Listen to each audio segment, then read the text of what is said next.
Саламатсыздар ма, құрметті студенттер. Бүгін біздің зертханалық жұмысымыз құрылысты нормативтік техникалық қамтамасыз ету пәнінен тақырыбы цементтің қасиеттерін анықтау. Біздің жұмыстың мақсаты ол цементті сынау әдістерімен танысу. Сосын негізгі физика-механикалық қасиеттерін анықтау. Және де зертханалық құрал жабдықтармен жұмыс істеу дағдысын қалыптастыру. Не анықтаймыз? Біздер осы зертханалық жұмыста анықтайтынымыз цементтің ұнтақталу ірілігін анықтаймыз. Яғни цементтің ұнтақтық дәрежесін қалай анықтайтынын үйренеміз. Екіншісі, цемент қамырының қалыпты қойылуын анықтаймыз. Ол деген цемент қамырына қаншалықты су қажетін үйренеміз. Үшінші, цементтің қатаю мерзімін белгілеу. Бұл деген цементтің қандай мерзімде қатаятынын анықтаймыз. Осы зертханалық жұмысты жасап, соны үйренеміз. Жалпы құрылыста кең тараған бұл цемент. Цементтің түрлері өте көп. Соның цемент бұл мысалы бетонда, растворда байланыстырғыш болып келеді. Байланыстырғыш дегеніміз не?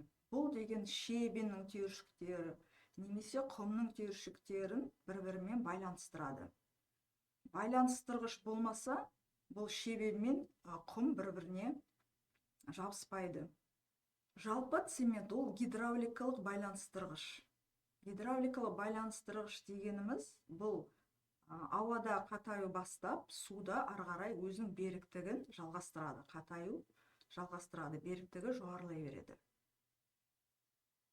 Ең көп тараған цементтің арасындағы ол портланд цемент. Портланд цемент бұл гипс қосылған 3-5% ұсатылған клинкер өнімі. Клинкер неден жасалады? Клинкер бұның ішіне карбонатты жыныстар пайдаланады. Көбінесе оның ішіне кіретін ақ тастар 75-78%, және шикізаттан, балшықты шикізаттар бұл 22-25% құрайды. Оның ішіне балшық, шлактар, әртүрлі мергелдер кіреді. Осының қоспасын 1450 градус температурада күйдіреді. Сөйтіп, күйдірумен осылай клинкерді өндіріледі. Негізгі қасиеттер. Мына ұнтақтық дәреже анықтау не үшін қажет? Ұнтақталу ірілігі бұл қату жылдамдығына әсер етеді. Ал қамыр қоюлығы бұл қалыпқа келтіру ыңғайлығына әсер етеді. Мысалы, сіздер көріп жүрсіңдер ғой, бізде монолитті құрылыс жүріп жатыр да. Қалыпты бірінші орнатады. Қалыпты орнатқанда ішіне арматура қондырады. Сосын барып бетон қоспасын құяды. Сонда бұл бетон қоспасы жақсы жайылу керек ішіне. Ешқандай қуыс болмай, ешқандай тесіктер болмай, сөйтіп ыңғайлы жайылу керек. Ал қатаю мерзімі бұл бетондау технологиясына өте маңызды. Қандай уақытта біздің бетонымыз қатая бастайтын білуіміз керекпіз. Сол уақытқа дейін қалыпқа салу үлгеруіміз керекпіз. Соны біздер қалай анықтайтын, қатаю мерзімін, қоюлығын қалай анықтайтын, осы зертханалық жұмыста үйренеміз. Біздің зертханалық жұмысқа қажетті құрал жабдықтар бұл дейтін мына Вика аспабы, суретте көрінгенде цемент,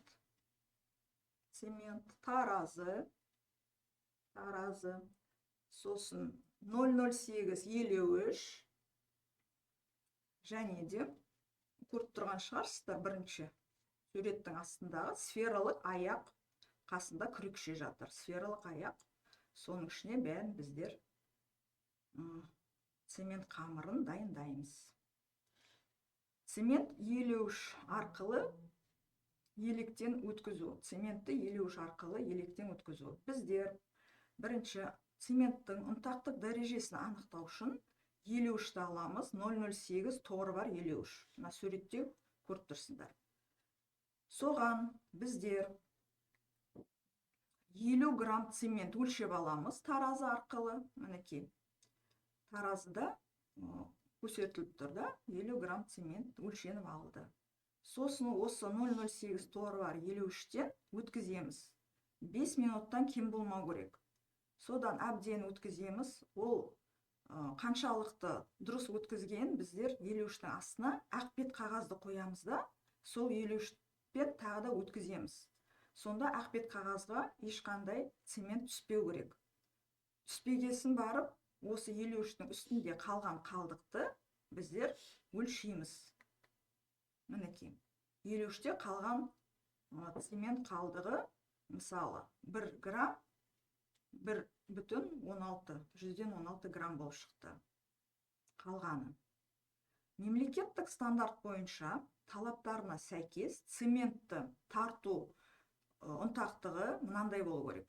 Осы 0,08 бар тордан 85%-дан кем емес цемент өту керек. Мына неде 53-те 15%-дан аспайтын мөлшер қалу керек. Сосын қалдықты өлшеп болғаннан кейін біздер формула арқылы Т тең болады А бөлінген 50. 50 дегеніміз манағы цементтің массасы грамм көбейтілген 100. Ол процентпен анықталады. Ұнтақтық дәреже. Аның орнына біздер қалдықты қоямыз. Бізде болып шыққан 1,16 бөлеміз 50-ге, сосын көбейтеміз 100-ге. Бізде 2,132% болып шықты. Бұл дейтін өздеріңіз көріп тұрсыздар. Неше пайыз өткені? 98%-дай мына 0,08 торы бар 53-тен өтті. Енді қалай қорытындыға болады? Мына мемлекеттік стандартқа қарасаңыздар, біздің мына ұнтақтық дәрежеміз стандартқа сай келіп тұр. Орындалып тұр. Себебі қалдығы 15%-дан асқан жоқ. Өте төмен болды. Келесі жұмысымыз біздер сол цементті өткізген цементімізді 400 грамм өлшеп аламыз таразы арқылы. Сосын сфералық аяқты дымқыл шөрекпен сүртіп аламыз. Содан соң біздер 400 грамм цементті себеміз сол сфералық ыдысқа, аяққа.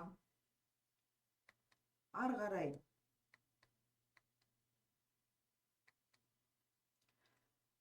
қарай біздер су мөлшері 100 мл-ден 120 мл-ге дейін аламыз.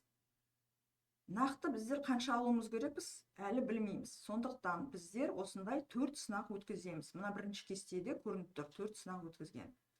Ең төменнен бастаймыз. Суды 100 мл аламыз. Сосын 400 грамм манағы салған цементімізге сол суды ортасын ашып, құямыз. Сосын цементпен суды осылай араластырып, қамыр шығарамыз. Оны 5 минуттан кем емес араластырамыз. Жақсылап тұрып араластырамыз да. Мына екінші суретте көрініп тұрған прибор Вика аспабының кесілген конусты пішінді сақинасын осы цемент қамырымен толтырамыз. Бетін тегістейміз. Сосын мына аспап, Вика аспабы астына қоямыз. Астына қойып, мына шәкілін цементтің қамырының бетімен бірдей қыламыз. Содан соң 30 секунд есептейміз. 30 секунд өткеннен кейін бұл шәкілді босатып жібереміз. Зажимнан босатамыз. Бұл дейтін шәкіл цемент қамырына бата бастайды. Сол батқан биіктігі, тереңдігі бұл түбіне дейін 5-7 мм жетпеу керек. 5 7 миллиметрге дейін жетпегенде бұл цементтің нормальды қоюлығы. Егерде бізде мына бір үлгі көрсетейін. Үлгіде біздер сынап қарадық. 100 мл су алдық, сосын бұны приборвикаға аспабын қолданып, мына бірінші кестеде біздер 4 рет сынақтарды өткіздік. Бірінші 100 мл су алдық, ол дейтін 25%-ді құрайды 400 грамм цементпен салыстырғанда. Сонда біздің келсабымыз түпке дейін 11 мм жеткен жоқ. 11 мм жетпегесін бұл дейтін цемент қамыры қою деген белгіленеді. Қою деп түсінемізде суды қосамыз. Суды 5 мл қостық, келесі екінші сынақты өткіземіз. 105 мл су құямыз. Бұл 26,25%-ді құрайды. Қайтып приборвиканың кесілген конусына салып толтырамыз да, қайтып келсабымызды түсіреміз. Түсіргенде келсап дейтін түбіне дейін 9 мм жетпей қалды. Тағы да су аз екен көрініп тұр. Су аз болғандықтан тағы да 5 мл қосамыз да, үшінші сынақтан өткіземіз. 110 мл су алып, бұл 27% құрайды. Бұл келсап уже 8 мм жеткен жоқ түбіне дейін. Бұлда да әлі қою, су жеткіліксіз. Сондықтан біздер тағы 10 мл су қосып, мына төртінші сынағымыз 120 мл максималды су алып тұрмыз, ол 30%-ді құрайды. Сонда біздің келсабымыз түбіне 6 мм-ге жетпей қалды. Ол бізге керек осы нәтиже. Сондықтан қорытындылай біздер су қажеттілігі осы цементке 30%-ды құрайды. Солай анықтаймыз. Егерде бұл 5-тен төмен болып кетсе, бұл судың көп құйылғанын белгілейді. Бізде ондай сынақ болған жоқ. 5-тен төмен болған жоқ. Су жетпей тұр. Біздер суды тек жайлаптан құйып, осындай сынақтар өткіздік, құйып, осы нәтиже, дұрыс нәтиже шыққанша, керекті нәтиже стандарт бойынша шыққанша, біздер осылай сынақтан 4 рет өткіздік. Осылай суға қажеттілігін, цемент қамырының суға қажеттілігін біздер анықтаймыз. Осы кестені толтырамыз, қорытынды жазамыз. Цементтің қамыры суға қажеттілігі 30% болды деп жазамыз.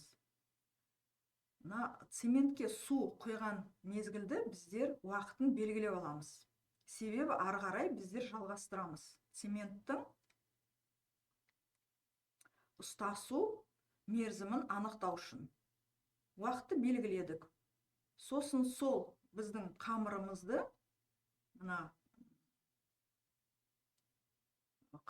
приборвикаға қайтып кесілген конусқа саламыз. Конусқа саламыз да, мына түбіндегі келсапты инемен ауыстырамыз. Инесін ауыстырамыз. Мына суретте көріп тұрсыздар, инесі бар. Оны да цемент қамырының бетіне тигізіп жақындатамыз. Сосын жібереміз. Босатамыз, зажимнан босатамыз. Босатқанда бұл вик аспабының инесі түбіне 1-2 мм жетпейтін уақыт соны белгілейміз. Соған дейін жетпегенше біздер осы инені көтеріп, әр 5 минут сайын көтеріп түсіре береміз әртүрлі жеріне.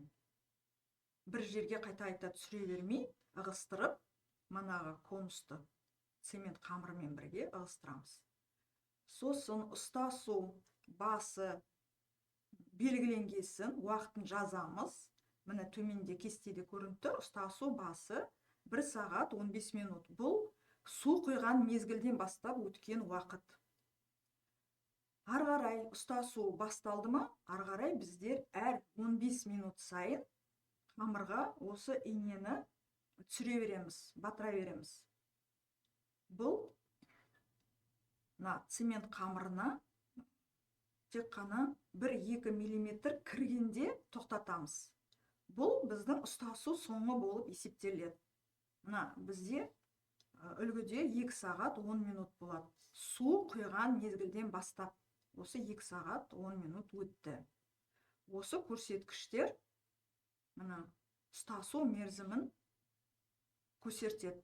Осы уақытта біздер цемент қамырымен жұмыс жасай аламыз. Раствор болсын, штукатурка болсын, манағы қабырғаларды қалағанда кірпішпен, сонда дейтін бұл ұзаққа дейін, осы 2 сағатқа дейін бұлар ұстасу мерзімі басталмайды. 2 сағатқа дейін жұмыс жасай беруге болады сол растворын, дайындаған раствормен. Қорытындымыз енді алынған мәндер біз ГОСТ талаптарымен салыстырамыз. Сосын зерттелген цементтің сапасы бойынша қорытынды жасаймыз әр жұмыстан кейін. Енді соңында бақылау сұрақтарын оқып, жауаптарын жазып, дайындалыңыздар келесі сабаққа дейін. Сұрақтарыңыз болса, жазыңыз Teams'ке. Осымен сабағымыз аяқталды. Рахмет.